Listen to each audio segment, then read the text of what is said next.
श्री राम का शत्रुघ्न को लवणासुर वध के लिए नियुक्त करना। ऋषियों के इस प्रकार कहने पर श्री रामचंद्र जी ने उनसे हाथ जोड़कर पूछा, लवणासुर क्या खाता है, उसका आचार व्यवहार कैसा है, रहने सहने का ढंग क्या है और वह कहाँ रहता है।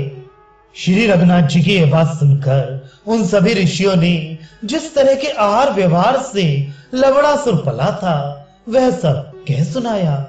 वे बोले, प्रभु उसका आहार तो सभी प्राणी हैं, परंतु विशेषतः वह तपस्वी मुनियों को खाता है। उसके आचार व्यवहार में बड़ी क्रूरता और भयानकता है और वह सदा मधुवन में निवास करता है। वह प्रतिदिन कई सहस्त्र सिंह, व्याघ्र, मृग, पक्षी और मनुष्यों को मारकर खा जाता है। संहार काल आने पर मुंह बाकर खड़े हुए यमराज के समान वह महाबली असुर दूसरे जीवों को भी खाता रहता है। उनका ये कथन सुनकर श्री रघुनाथ जी ने उन महामुनियों से कहा, महर्षियों, मैं उस राक्षस को मरवा डालूंगा, आप लोगों का भय दूर हो जाना चाहिए। इस प्रकार उन उग्र तेजस्वी मुनियों के समक्ष प्रतिज्ञा करके रघुकुल नंदन श्री राम ने वहां एकत्र हुए अपने सब भाइयों से पूछा, बंधु, लवण को कौन मारेगा, उसे किसके हिस्से में रखा जाए, महाबाहु भरत के या बुद्धिमान शत्रुघ्न के। रघुनाथ जी के इस प्रकार पूछने पर भरत जी बोले, भैया, मैं इस लवण का वध करूंगा, इसे मेरे हिस्से में रखा जाए। भरत जी के ये धीरता और वीरता पूर्ण शब्द सुनकर शत्रुघ्न जी सोने का सिंहासन छोड़कर खड़े हो गए और महाराज श्री राम को प्रणाम करके बोले, रघुनंदन, महाबाहु मझले भैया तो बहुत से कार्य कर चुके हैं। पहले जब अयोध्यापुरी आपसे सुनी हो गई थी, उस समय आपके आगमन काल तक हृदय में अत्यंत संताप लिए इन्होंने अयोध्यापुरी का पालन किया था। पृथ्वीनाथ महायशस्वी भरत ने नंदीग्राम में दुखद शैया पर सोते हुए पहले बहुत से दुख भोगे हैं। ये फल मूल खाकर रहते थे और सिर पर जटा बढ़ाई चीर वस्त्र धारण करते थे।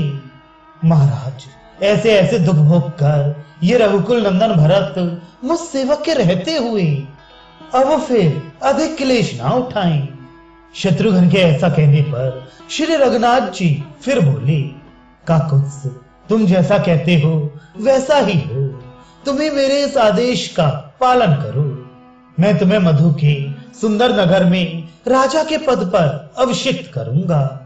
महाबाहो, यदि तुम भरत को क्लेश देना ठीक नहीं समझते तो उनको यही रहने दो। तुम शूरवीर हो, अस्त्र विद्या के ज्ञाता हो तथा तुम में नूतन नगर निर्माण करने की शक्ति है।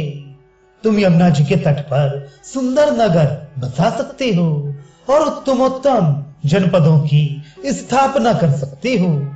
जो किसी राजा के वंश का उच्छेद करके उसकी राजधानी में दूसरे राजा को स्थापित नहीं करता, वह नरक में पड़ता है।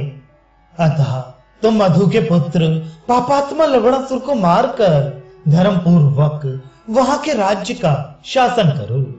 शूरवीर, यदि तुम मेरी बात मानने योग्य समझो तो मैं जो कुछ कहता हूं उसे चुपचाप स्वीकार करो। बीच में बात काटकर कोई उत्तर तुम्हें नहीं देना चाहिए। बालक को अवश्य ही अपने बड़ों की आज्ञा का पालन करना चाहिए। शत्रुघ्न, वशिष्ठ आदि मुख्य मुख्य ब्राह्मण विधि और मंत्रोच्चारण के साथ तुम्हारा अभिषेक करेंगे। मेरी आज्ञा से प्राप्त हुई इस अभिषेक को तुम स्वीकार करो।